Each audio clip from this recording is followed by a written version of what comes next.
And just so you know, this part of Yokefellows came from my dad. This is something I heard years ago when my dad challenged me to walk with the Lord. Okay? And as you look at the life of Christ, as you look at his life, he had a very interesting ministry, and he did it all in 3 years. He shows up on the scene at age 30, and that was the age you became a man. Here in the U.S., you become a man at 21, or at age 18, you become a man. But in the Jewish culture, you weren't a true man. You couldn't sit with the men in the court square until you, at the city gates, until you were 30. And so at age 30, he went public with his ministry, and at age 33, died on the cross. Okay. But in that time, we look at his ministry, and he had a unique ministry. Down here, for instance, he preached, and 5,000 people trusted Christ. And 5,000 men plus women and children gathered up 13 baskets of food. Remember all that? Okay, we're going to go rather quickly.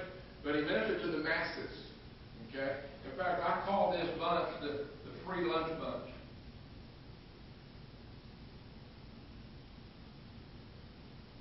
Okay? The free lunch bunch. I mean, they'll come when there's a free meal. Okay? 5 loaves, 2 fish. When there's a miracle, when there's a show, when there's a whatever, they come. And I've always wondered what would it have been like if all of those masses had showed up at the crucifixion. What would it have been like? Most of them were in Jerusalem. Jesus never went more than 100 miles from his home.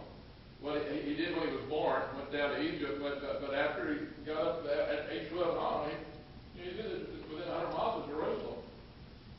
And yet, where was that crowd? They were amazingly quiet. You put that bunch that he gave the loaves and fishes to, put them out there in the crowd, and when Pilate stood up and says, "Who do I release? Barabbas or Jesus?" You put that many voices out there, he'd have been off. But they were amazingly quiet.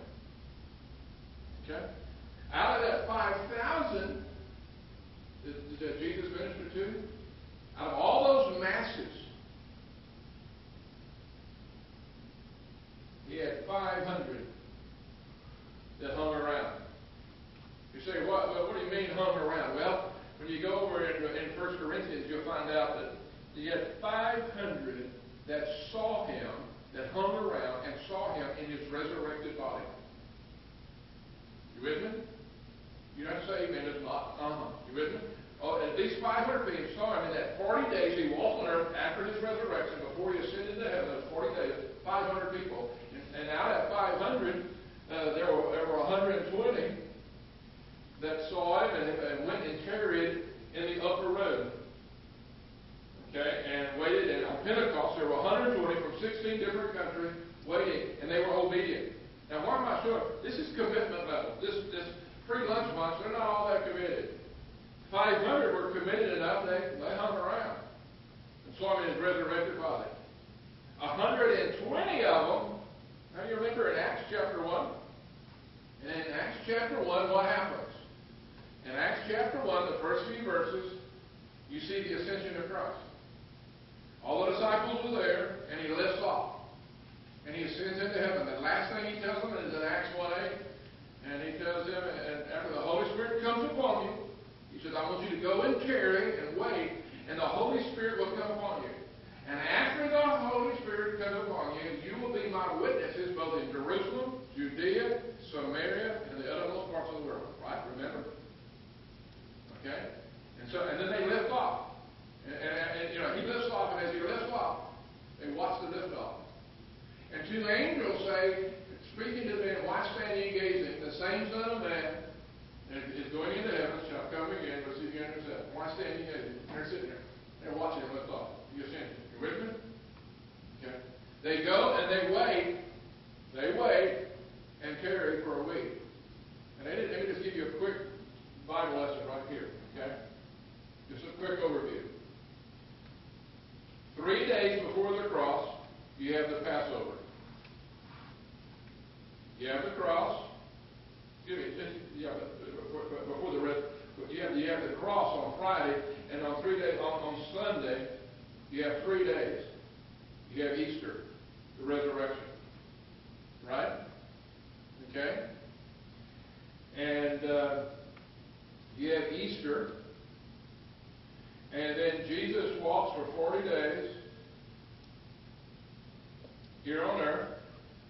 And you have those post-resurrection appearances. The road to Emmaus. He's walking down, and they didn't know it's him on the road to Emmaus. The last chapter of John, the road to Emmaus. You have the 120 in the upper room. Remember that? And in fact, he appears twice. Thomas was at the first meeting, and the second meeting was there. And Thomas said, "I don't believe. I'll put my finger in it." And he falls on his face. My Lord, my God. Okay. And they're hanging around, and he tells them right here at the ascension. He says, "Go and tarry, and I will send you the Holy Spirit." Okay. And then 7 days later, on the day of Pentecost, you have the Holy Spirit. You with me so far? You have 3 plus 40 plus 7. Pentecost is a Jewish holiday 50 days after Passover. Okay? And on the day of Pentecost, the Holy Spirit comes as a mighty rushing wind in Acts chapter 2. And they hear, and Peter preaches. He didn't have the gift of tongues. They had the gift of hearing. And they heard in their own language, and there were 16 different countries represented. With me so far? Okay? Well, in here, there were 120 people after the ascension. It says, we're going to go and wait to see what happens. And they're from all over, and they were hanging around for a week in this upper room. And in this gift room. Different dress, different languages. They had come to Jerusalem for the Passover. But they didn't go home. Their bags are packed. They're going to go home. They said, we're going to hang around and wait. And what happens? The Holy Spirit comes upon them. Now, out of all of that massive host, you have 120 that are committed enough. Also, out of that 120, in Luke chapter 10, you have the 70 that are committed enough. He sends them out, and they come back marveling. That even the demons are subject to our name, and they marvel. You have 70 that were committed enough to carry His word out. And out of that 70, you have the 12 disciples. Remember that? And He handpicks 12. And out of that, really, you only have 11 because one of them betrays Him. But they're committed. They give up 3 years. The sons of Zebedee, way back over here, when Jesus was age 30, James and John and Peter, they drop their nets and follow Jesus. They leave their careers, and for 3 years, they walk with Him. Okay? That's pretty heavy commitment. In fact, I'm going to meet Zebedee when I get to heaven because he watched his crew chiefs, his 2 boys, leave his fleet. Shrimping boats, okay? Not shrimping boats, fishing boats, okay? Now, out of the 12, though, he had his big 3, Peter, James, and John. That was the inner circle. These were guys who were on the Mount of Transfiguration with Him. Remember Mount Transfiguration? These were the ones, these are the guys that are in the Garden of Gethsemane before He's crucified. I mean, all of this, they're committed. But remember, even at the Last Supper, one of the last things He tells Peter, He says, Peter, Lord, I'll die for you.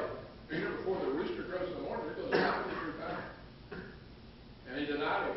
And there was only one, out of all those masses, only one, out of all those thousands who stood by the cross. He was probably the rookie. Scholars estimate he's probably about 19 or 20 when he followed Jesus. Young John became known as John the Beloved. You just read John 1, 2, 3, 4, 5. He's the Pitman. God's the author. But John the Beloved. He's probably the youngest of the 12, probably the rookie.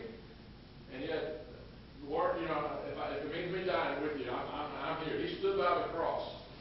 And Jesus, you remember the whole story.